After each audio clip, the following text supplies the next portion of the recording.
What's up mga kababayan? Use that Butters here. Dito sa video natin ngayon ay ating panonoorin o pakikinggan si Atty. Trixie Angeles. Hindi na nga mapigilan pang magalit at magsalita pa, no? Ni Atty. Trixie dito sa ginagawa ng Administrasyong Marcos. Natunay ngang wala nang pakialam ang administrasyong ito sa nararamdaman at sitwasyon nating mga ordinaryong Pilipino na mas uunahin pa mga kababayan ang interes nila at ang mga kasapakat nilang oligarko no, na magpayaman at gatasan di umano itong bansang Pilipinas na kaysa tulungan ang mga mahihirap na ordinaryong mamamayan. Grabe talaga. Pero bagong lahat mga kababayan, huwag niyo po sana kalimutang mag-like at subscribe para updated ka sa mga uploads ko araw-araw. At yun na nga no mga kababayan, pati ako ay nadala dito sa sinabi ni Atty. Trixie no, na lahat na lamang ng nagsasalita ng di maganda dito sa administrasyon ngayon ay ginugurgur o pinapatahimik ng mga trolls.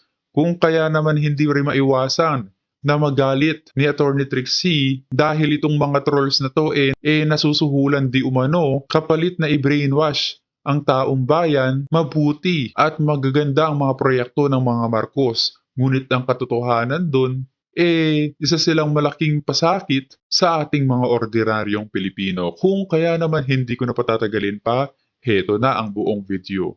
Panahon para magsalita. Pinababayaan nila ang taong bayan. Mahal ang presyo ng pagkain, tubig, kuryente, internet, transportation. Kulang po ang trabaho. Ang mga negosyante umaangal na. Yung mga ordinaryong mga negosyante. Siyempre yung mga oligarchs dyan, tiba-tiba pa rin.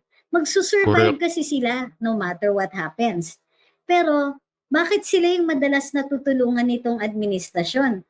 Samantalang tayo na nangangailangan ng assistance, ay nagugurgur pa pagka nag-iingay tungkol dito sa mga masamang pangyayari dito sa bansa. Di ba? Kailangan ipaalam natin dito sa mga namamahala ng ating gobyerno na mayroon tayong mga hinanakit na tayo yung nakakalimutan. Tayo pa naman yung bumoto sa kanila. Sabi ni Kuya G, ano ba ang mura nung panahon ni Digong? Kuya G, hindi namin sinasabing mura lahat ng panahon ni Digong. Pero hindi siya unnecessarily expensive. Katulad ng ngayon. Halimbawa, sinabi na ng Pangulo, alam niya kung ano ang solusyon dito sa supply and logistics system sa agrikultura. Pero anong ginagawa niya? Bilang ganti, ano ang ginagawa niya para lutasin ang problema ng food-related inflation? Importation.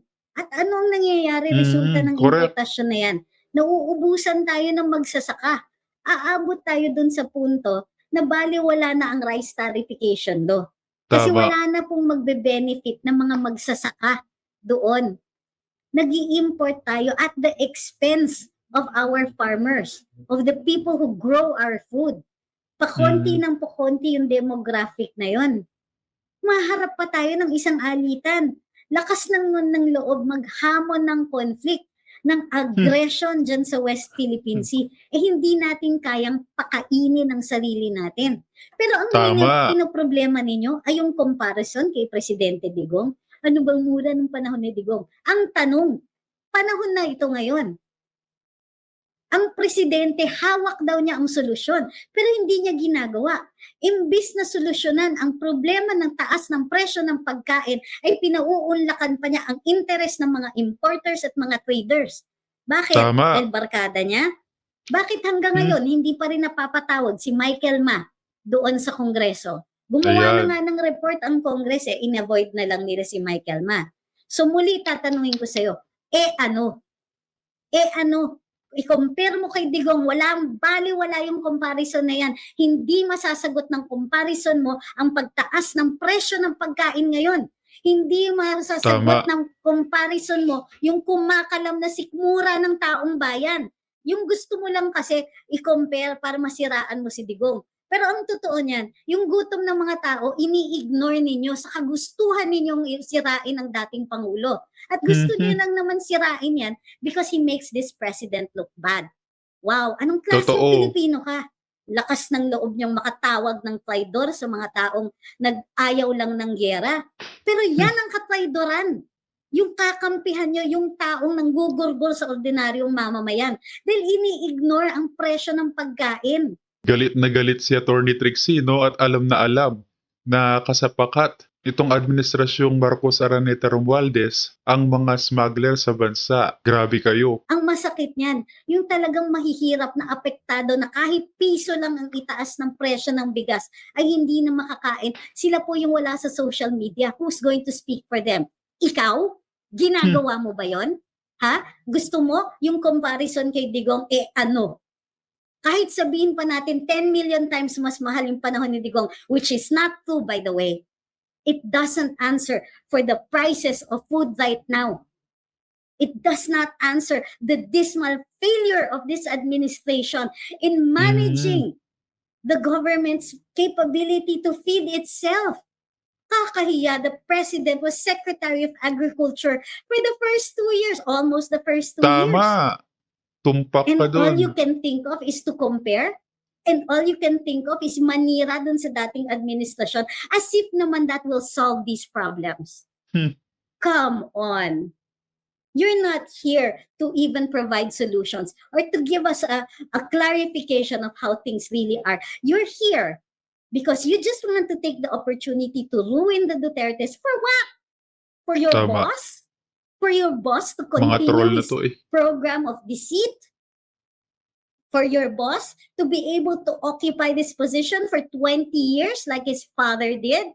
Yan ang bukod tangi nilang pangarap eh. So, the truth is, you make no sense.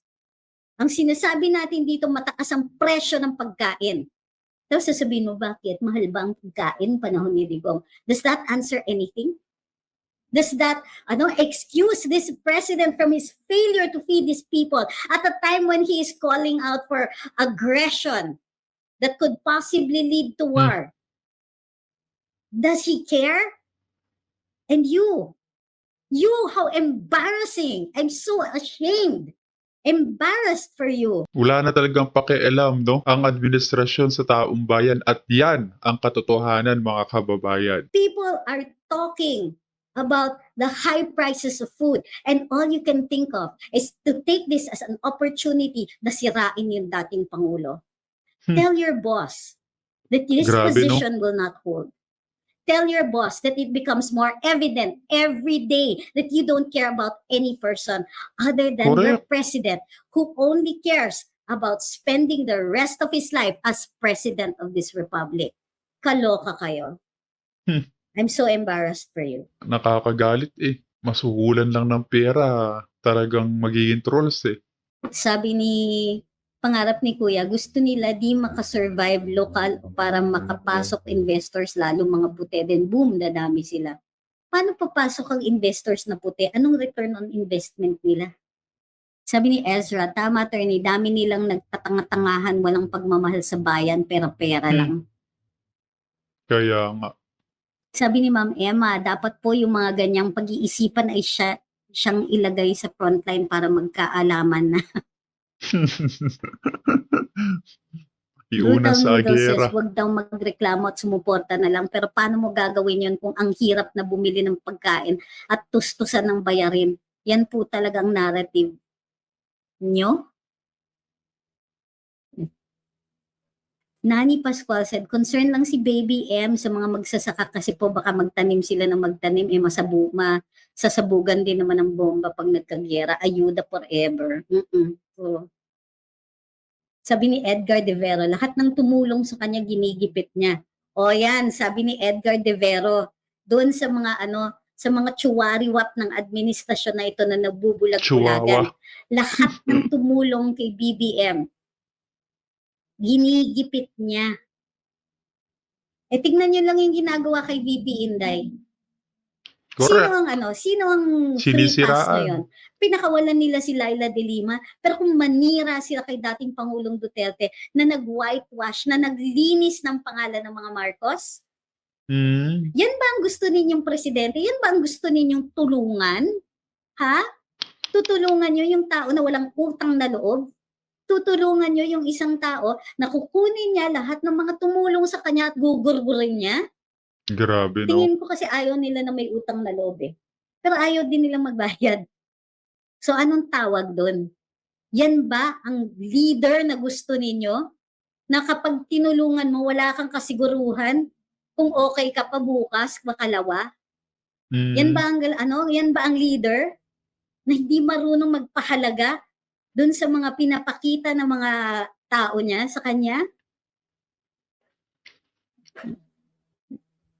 Sabi ni Ernesto Enterina, dating pag may kalamidad agad may tulong ngayon, kailangan pang magsulat ng request. Yun, totoo yun. Thank you kay RJ. Sabi ni Sir Ed, kung tutulong ka, huwag ka nang umasa ng kapalit. Hindi po yun ang inaasahan. Kasi kahit ako, tumulong ako at wala akong inasahang kapalit. Inappoint ako, hindi dahil tumulong ako, although napansin nila ako doon. Inappoint ako dahil sabi nila, kaya ko yung trabaho. Ang utang na loob na sinisingil namin is, wag naman tayong saktan. Tama. Kung mayroon tayong maling ginawa na kailangan kasuhan, hindi natin hinihingi yung absueltohin tayo. Hindi yun eh. You do the crime, you do the time. Tanggapin mo yung inyong penalty. Ang hinihingi natin, wala namang bastusan. Tumulong na nga eh. Mambabalahura pa kayo. Papayagan mo yung asawa mo, mambalahura, mambastos ng mga taong gumagamit na tumulong sa inyo. Bangag eh. Di umano. Sabi ni Sir Edgar de Velo, dati grabe galit kami pag may sinisiraan ng mga Marcos. Akala namin matino siya.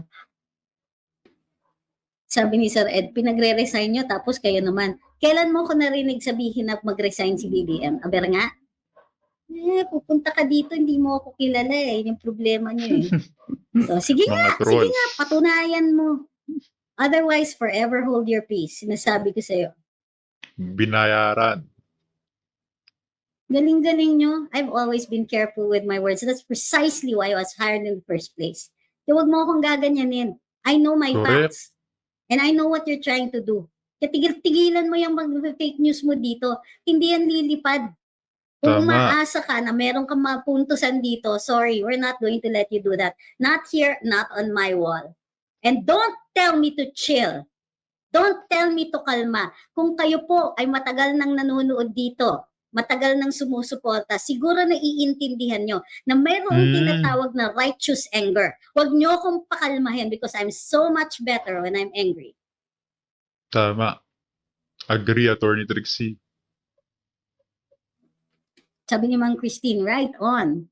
Radical loyalist, tigil nyo nang ginagamit si PRD, mas nakakagalit kayo ng sobrang evidence ng incompetence ng admin na ito. Admin ngayon. If galingan ng admin ngayon, ma-praise din si BBM.